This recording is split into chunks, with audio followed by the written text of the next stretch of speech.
Hello, everyone. Welcome. Thank you so much for being here today. Well, today I am going to just talk briefly about Meghan's podcast that she did with this Emma woman, because immediately from listening to the podcast, listening to the podcast, Meghan is still attacking the royal family. Meghan is still trying to go up against the royal family.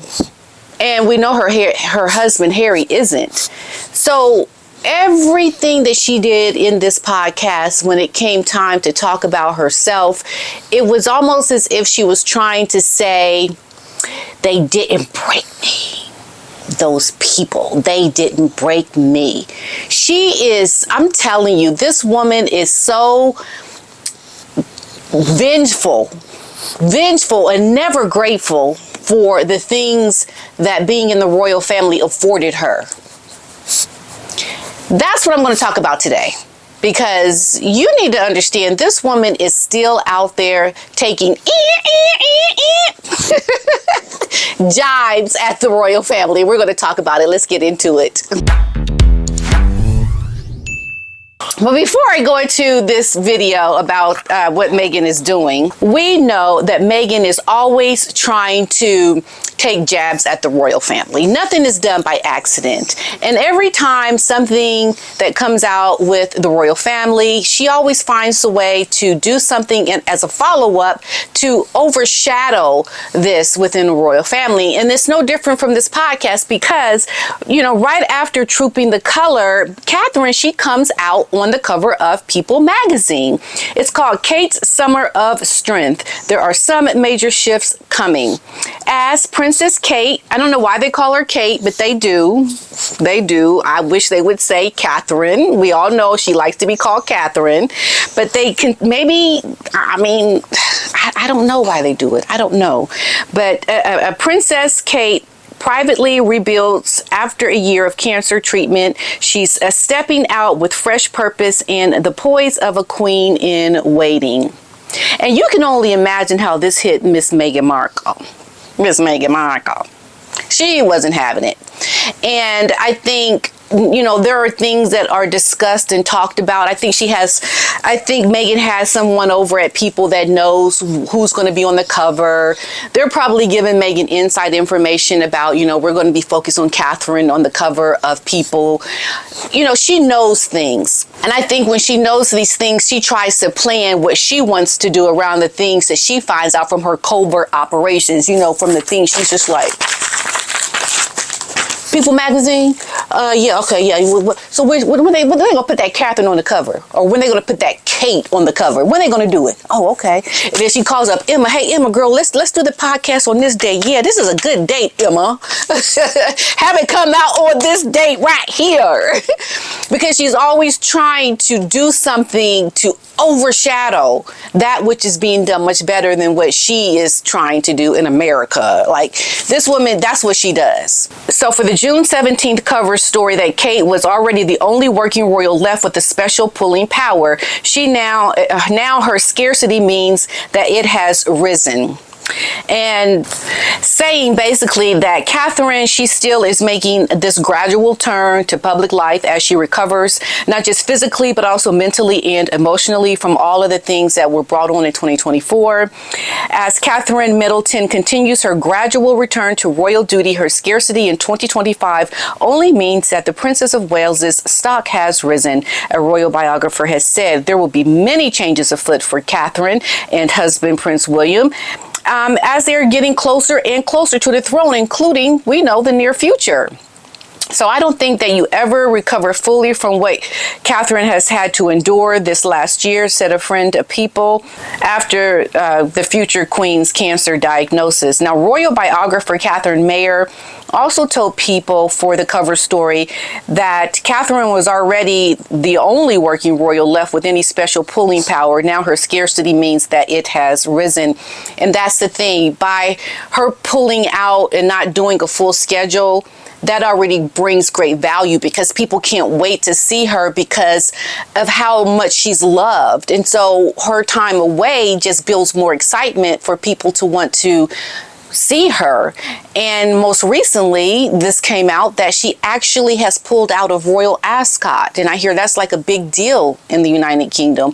So that right there, it has created a little breaking news. I mean, it was actually breaking news that she pulled out of Royal Ascot. So her value has definitely increased. She is so far high up the chain that's all Meghan can do is try to come out with these little jabs like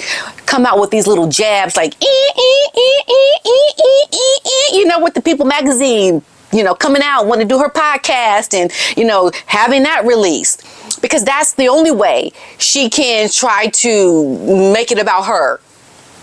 But Catherine is in her power, she says, and does nothing, and she's already great. I mean, imagine how you look at someone like Catherine when all you have to do is do you, boo, and her power is just immense. Can you imagine how that makes Meghan feel when she's like working hard and hustling to try to make herself appear like better than Catherine? It's a difficult thing for her.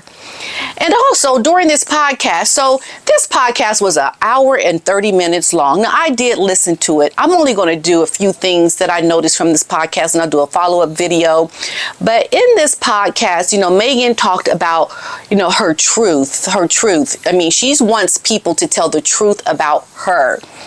Well, here's the problem. When someone asks you, what could you have done differently? What does Meghan do? She takes the you and makes it about them. Tell them to tell the truth. I wonder if you could rewrite your public narrative from scratch. Is there anything that you would do differently? Yes, I would ask people to tell the truth. Because it's not about maybe she should tell the truth, considering all the lies she's been caught up in. She doesn't go that way. And that's how you know she's not ready. That's how you know she has not learned anything. Meghan is still trying to blame other people, never wanting to take self-accountability for the things that she has done that has caused her to be in this extraordinary situation that she is in. That was very striking to me. You would think that someone that is so business-minded and, speaking the way she has spoken during this podcast about wanting her children to learn responsibility and to learn critical thinking, to do all of these things, she can't even do it. It's like, for real, Meghan Markle, you going to sit there and say you wish people would tell the truth about you, but you don't want to say anything about how you could have been better. That's a person that just doesn't want to acknowledge their own faults. She hasn't learned a thing. She doesn't want to learn a thing. She wants to always blame other people. And then when we talk about her saying, tell the truth, that is her speaking directly to the royal family to tell the truth about her. She can't even tell the truth about herself, her children, her own family, the royal family. She talks about, being liberated. Liberated from what? Everything that she has. The only reason why myself and others talk about her is because she was in the royal family. They gave her her notoriety. They gave her her celebrity in terms of us all knowing who she is. She's infamous now, but nonetheless, it was because she was in the royal family. And so when she talks about and exaggerates about, feeling as if, she has a voice now, those are jabs at the royals. Because the whole thing we know, even from the Oprah interview, she looks at it as having lost her voice. That's how she sees it. No, I think for me it was a great way to get my voice back. Yeah. There she goes again, to get her voice back. And this is what is so revealing to me in all of this. While her husband sits in Montecito, bored, not happy, depressed, because there are reports that he is depressed, she is living in her element of doing her, being where she feels the best time of her life. While her husband wants to reconcile with his family and get back to the UK, Meghan is in her moment.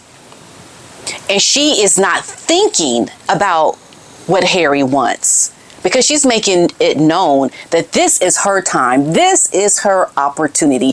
This is what this podcast was about. It was about her owning where she is now and forget those royals because they did this, and this to me. I'm done with them. I'm back. I have my voice. All the while, Harry is the one who is suffering from this woman completely ignoring him and his life happiness. So we have to remember that as Meghan sits here and she does this podcast, it's very manipulated to try to coincide with doing damage to the royal family, overshadowing the royal family, and also making it known to what they did to her when she was in the royal family. There are little mini episodes of her doing that throughout the podcast, and I think that is the overarching message that I saw when I listened to it. But I'll do more on this podcast. I think it warrants a deeper dive to listen to the things that she is saying, but that was the glaring message that I got from this podcast. Meghan is still trying to do harm to Harry's family while Harry is trying to get back in with his family. This woman does not care about Harry. He is an afterthought. And that was revealing as well. But we'll talk about that in another episode. Okay? Okay. I'll see y'all in the next video. Yep. Bye.